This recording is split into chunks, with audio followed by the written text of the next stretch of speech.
जितेंद्र नाम का एक जमींदार होता है जिसकी उम्र 40 साल के करीब थी। जितेंद्र एक दिन अपने खेत में काम करने वाले राकेश के घर पर जाता है। उसके घर पर उसकी पत्नी अकेली ही होती है। उसकी पत्नी का नाम रीता होता है। इसकी उम्र लगभग 40 साल के करीब थी।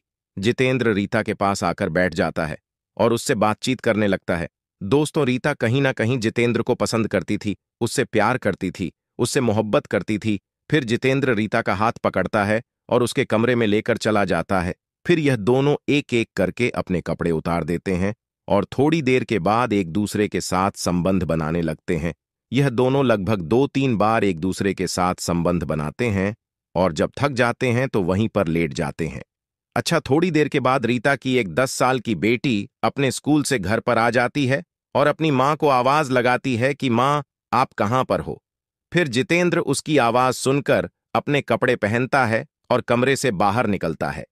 फिर उस 10 साल की लड़की से कहता है कि क्या हुआ बेटा, आज स्कूल से बड़ी जल्दी आ गई हो, क्या स्कूल की छुट्टी तुम्हारी जल्दी हो गई है। वह लड़की जितेंद्र का कोई जवाब नहीं देती है। फिर जितेंद्र उनके घर से चला जाता है। फिर थोड़ी देर के बाद जो रीता होती है, अपनी साड़ी का पल्लू ठीक करते हुए वह भी कमरे से बाहर निकलती है और अपनी बेटी से पूछती है कि क्या हुआ बेटी, आज तुम बड़ी जल्दी आ गई हो, आज तुम्हारे स्कूल की छुट्टी जल्दी हो गई है क्या। अच्छा, वह 10 साल की लड़की अपनी मां का भी कोई जवाब नहीं देती है और एक जगह बैठकर अपना होमवर्क करने लगती है। थोड़ी देर के बाद रीता अपनी बेटी के पास आती है और उससे कहती है कि बेटा, यह जो अंकल अभी हमारे घर से गए हैं, उनके बारे में तुम किसी को मत बताना, अपने पापा को भी मत बताना, नहीं तो लोग हमारे ऊपर थू थू करेंगे, हमारी इज्जत कहीं की नहीं रहेगी। अब दोस्तों, इस तरीके से 1 महीने का समय गुजर जाता है। 1 महीने के बाद ये जो 10 साल की लड़की होती है अचानक गायब हो जाती है। फिर इसको ये लोग ढूंढने लगते हैं। ढूंढने के 1 दिन के बाद ये लड़की नहर के किनारे नग्न अवस्था में मिल जाती है। दोस्तों, कहीं ना कहीं इस लड़की के साथ हैवानियत की गई थी। इस लड़की के साथ हैवानियत का गंदा खेल खेला गया था। दोस्तों, जब यह घटना लोगों को सोशल मीडिया और अखबारों के माध्यम से पता लगती है तो लोग यह सोचने पर मजबूर हो जाते हैं कि कोई इंसान इतना घिनौना काम कैसे कर सकता है।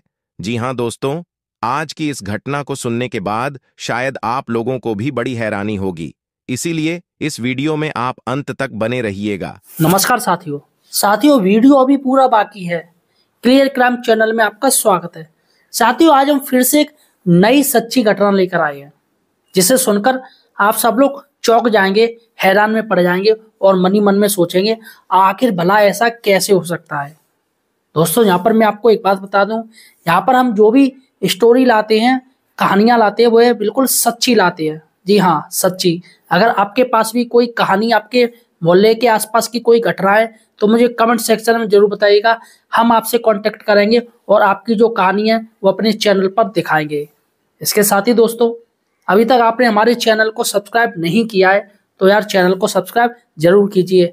हमारे चैनल पे आपको क्राइम से रिलेटेड सारे वीडियो देखने को मिलेंगे।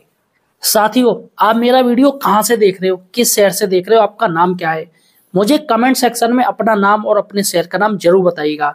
वीडियो के आखिरी में मैं आपका और आपके शहर का नाम जरूर लूंगा। चलिएगा साथियों, वीडियो शुरू करते हैं।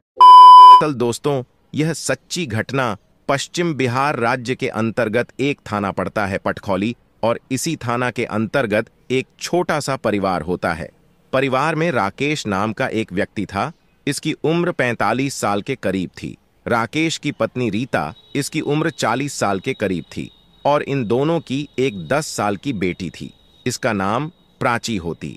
प्राची अभी पढ़ाई लिखाई कर रही थी और पढ़ने लिखने में काफी होशियार थी और उसके हर एक सब्जेक्ट में काफी अच्छे खासे नंबर आया करते थे। दोस्तों, राकेश गांव के ही एक जमींदार के खेतों में काम करता था और उससे जो पैसा आता था उसी से अपने परिवार का पालन पोषण किया करता था। गांव के जमींदार का नाम जितेंद्र होता है। इसकी उम्र 40 साल के करीब थी। जितेंद्र का अक्सर राकेश के घर पर आना जाना लगा रहता था। दोस्तों, एक दिन राकेश जितेंद्र के खेतों पर काम करने के लिए चला जाता है। जितेंद्र को किसी काम से राकेश के घर पर आना था। वह राकेश के घर पर आ जाता है और उसकी पत्नी रीता से बातचीत करने लगता है।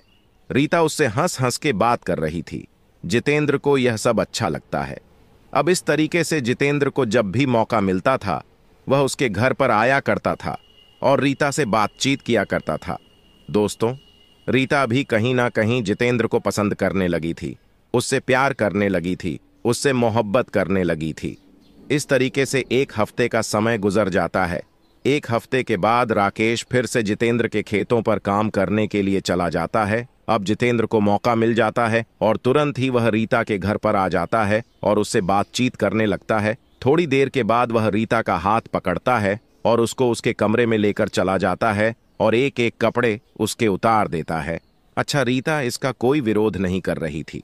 वह भी समझ चुकी थी कि आखिर पूरा मामला क्या है। अब जितेंद्र भी समझ चुका था कि आखिर रीता चाहती क्या है। अब थोड़ी देर के बाद यह एक दूसरे के आगोश में खो जाते हैं और एक दूसरे के साथ संबंध बनाने लगते हैं। जितेंद्र रीता के साथ इतने जोरदार तरीके से संबंध बनाता है कि वह उसकी हालत खराब कर देता है। इन दोनों की खूबसूरत सिसकारियां पूरे रूम में गूंज रही थीं। रीता को उस दिन वो चरम सुख मिल रहा था जो उसके पति राकेश से उसे कभी नहीं मिला था। लगभग 2-3 बार यह एक दूसरे के साथ संबंध बनाते हैं और जब थक जाते हैं तो वहीं पर लेट जाते हैं। अब दोस्तों, इस तरीके से जितेंद्र को जब भी मौका मिलता था वह रीता के घर पर आया करता था और इसके साथ संबंध बनाया करता था। दोस्तों, एक दिन राकेश फिर से जितेंद्र के खेतों पर काम करने के लिए गया था। अब जितेंद्र को मौका मिल जाता है और तुरंत ही वह रीता के पास आ जाता है और उससे बातचीत करने लगता है। बात बात में वह रीता का हाथ पकड़ता है और उसको कमरे में लेकर चला जाता है। फिर यह दोनों एक एक करके अपने कपड़े उतार देते हैं और थोड़ी देर के बाद एक दूसरे के साथ संबंध बनाने लगते हैं और जब थक जाते हैं तो वहीं पर लेट जाते हैं। अच्छा, थोड़ी देर के बाद जो रीता की 10 साल की बेटी प्राची होती है वह अपने स्कूल से घर पर आ जाती है और अपनी माँ को आवाज लगाती है कि माँ, आप कहाँ पर हो। अब प्राची की आवाज सुनकर जितेंद्र अपने कपड़े पहनता है और कमरे से बाहर निकलता है और प्राची से कहता है कि क्या हुआ बेटी, आज तुम बड़ी जल्दी आ गई हो, तुम्हारे स्कूल की छुट्टी जल्दी हो गई है क्या। अच्छा, प्राची उसका कोई जवाब नहीं देती है। फिर जितेंद्र इनके घर से चला जाता है। थोड़ी देर के बाद रीता अपनी साड़ी का पल्लू ठीक करते हुए कमरे से बाहर निकलती है और अपनी बेटी से कहती है कि क्या हुआ बेटी, आज तुम बड़ी जल्दी आ गई हो, तुम्हारे स्कूल की छुट्टी हो गई है क्या। अच्छा, प्राची अपनी माँ का भी कोई जवाब नहीं देती है और एक जगह बैठकर अपना होमवर्क करने लगती है। थोड़ी देर के बाद रीता अपनी बेटी के पास आती है और उससे कहती है कि बेटा, यह जो अंकल अभी हमारे घर से गए हैं उनके बारे में तुम किसी को मत बताना, तुम अपने पापा को भी मत बताना, नहीं तो लोग हमारे मुंह पर थू थू करेंगे, हमारी इज्जत खराब हो जाएगी। दोस्तों, इस तरीके से लगभग 1 महीने का समय गुजर जाता है। 1 महीने के बाद एक दिन रीता और राकेश अपनी बेटी प्राची से कहते हैं कि बेटा, आज हम एक शादी में जा रहे हैं और शाम तक वापस आएंगे और तुम ऐसा करना, जो जितेंद्र अंकल है उनके खेतों से गाय के लिए चारा लाकर डाल देना। अब प्राची अपनी माँ से कहती है कि ठीक है माँ, मैं लाकर डाल दूंगी। फिर यह दोनों शादी में चले जाते हैं। दोपहर के 2 बजे का समय होता है। अचानक जितेंद्र इनके घर पर आ जाता है और प्राची से पूछने लगता है कि बेटा, तुम्हारी माँ कहाँ है, कहाँ पर गई है। फिर प्राची जितेंद्र से कहती है कि मम्मी पापा तो एक शादी में गए हुए हैं और शाम तक आएंगे, और मम्मी ने कहा है कि तुम्हारे खेतों से चारा लाकर गाय को डाल दूं। फिर जितेंद्र प्राची से कहता है कि तुम मेरे साथ चलो, मैं तुम्हें चारा कटवा दूंगा और तुम चारा लेकर आ जाना। फिर प्राची जो है इसके साथ वहां पर चली जाती है और चारा काटने लगती है। अब थोड़ी देर के बाद जितेंद्र की नीयत बदल जाती है, उसकी नीयत खराब हो जाती है। उसके मन में काम वासना जागने लगी थी। वह तुरंत ही प्राची को पकड़ता है और उसके साथ जोर जबरदस्ती करने लगता है। उसके एक एक करके कपड़े भी उतार देता है और उसे निर्वस्त्र कर देता है। अच्छा, प्राची उसके काबू में नहीं आ रही थी, वह जोर जोर से शोर मचा रही थी। अब जितेंद्र को काफी गुस्सा आ जाता है और पास में पड़ी हुई एक लकड़ी उठाता है और प्राची के मुंह में ठोस देता है और गला घोंट के उसकी वहीं पर हत्या कर देता है और उसके साथ हैवानियत का गंदा खेल खेल के वहां से चला जाता है। दोस्तों, शाम के समय रीता और राकेश शादी से आ जाते हैं और अपनी बेटी को ना पाकर काफी चिंतित होने लगते हैं और यही सोचने लगते हैं कि हमारी बेटी प्राची कहां पर जा सकती है। अब वह इधर उधर उसकी तलाश करना शुरू कर देते हैं।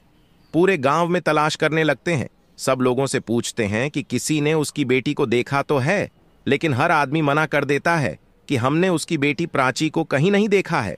अब ढूंढते ढूंढते लगभग 2 घंटे का समय गुजर जाता है, लेकिन प्राची का कहीं पता नहीं लगता है। अब दोस्तों, राकेश को काफी चिंता होने लगी थी। वह तुरंत ही नजदीकी पुलिस स्टेशन पहुंचता है और वहां के दरोगा से कहता है कि दरोगा साहब, मेरी बेटी प्राची कहीं मिल नहीं रही है। उसकी उम्र 10 साल के करीब थी और अब भी वह पढ़ाई लिखाई कर रही थी। अब दरोगा साहब उसकी पूरी बात सुनकर जो है इस केस को नोट कर लेते हैं, रिपोर्ट दर्ज कर लेते हैं और इस मामले को संगीनता से लिया जाता है। दोस्तों, पुलिस सबसे पहले राकेश और उसकी पत्नी रीता से पूछताछ करती है और इससे कहती है कि अगर तुम्हें किसी के ऊपर शक है तो तुम हमें बता दो, हम उन्हें तुरंत ही गिरफ्तार करेंगे। अब रीता अपने गांव के ही 5 लोगों के नाम लिखवा देती है और पुलिस से कहती है कि मुझे इन 5 लोगों के ऊपर शक है, इन्होंने ही मेरी बेटी के साथ कुछ गलत किया होगा। अब तुरंत पुलिस उन 5 लोगों को गिरफ्तार करके थाने लेकर पहुंच जाती है। सबसे पहले उन 4 लोगों से पूछताछ की जाती है तो इन 4 लोगों ने तो कुछ किया ही नहीं था, इसलिए पुलिस इनको छोड़ देती है। अब 5वां जो व्यक्ति था वह जितेंद्र था, गांव का जमींदार था। पुलिस उससे पूछताछ करने लगती है कि तुम बताओ, आखिर पूरा मामला है क्या। फिर जितेंद्र पुलिस को इधर उधर की बातें बताने लगता है। पुलिस को कहीं ना कहीं वह गुमराह करने की कोशिश कर रहा था। अब पुलिस समझ चुकी थी कि जितेंद्र के मन में ही कुछ ना कुछ खोट है। अब जितेंद्र के ऊपर सख्ती का प्रयोग किया जाता है तो जितेंद्र टूट जाता है और अपना जुर्म कबूल कर लेता है और पुलिस को पूरी कहानी बता देता है। वो कहता है कि प्राची की मां रीता के साथ मेरे नाजायज संबंध थे। जब राकेश घर पर नहीं होता था तो मैं इसके घर पर जाता था और इसकी पत्नी रीता के साथ संबंध बनाया करता था। एक दिन प्राची ने हम दोनों को आपत्तिजनक स्थिति में देख लिया था। हालांकि प्राची ने किसी से यह बात नहीं बताई थी, लेकिन मुझे डर लग रहा था कि वह किसी से अगर बता देगी तो मेरी इज्जत खराब हो जाएगी, मेरी नाक कट जाएगी। इसीलिए मैंने प्राची को ही रास्ते से हटा दिया। अब दोस्तों, पुलिस जब इनकी यह बात सुनती है तो इसके ऊपर एक संगीन सी चार्जशीट बनाती है और इसको अदालत में पेश किया जाता है।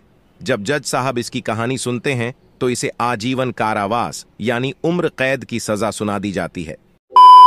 तो देखा दोस्तों, यहाँ पर एक बात क्लियर है, अगर कोई इंसान कोई गुनाह करेगा, कोई क्राइम करेगा तो उसे कानून सजा जरूर देगा।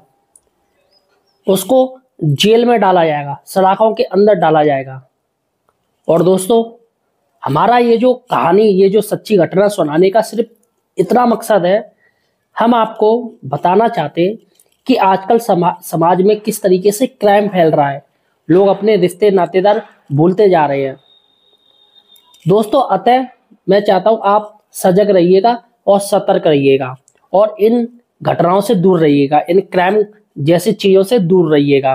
फिलहाल दोस्तों, मैंने जैसा कि आपसे कहा था, अगर आपके आसपास कोई क्राइम से रिलेटेड कोई स्टोरी है, सच्ची घटना है, मुझे कमेंट सेक्शन जरूर बताइएगा और चैनल को सब्सक्राइब कीजिएगा।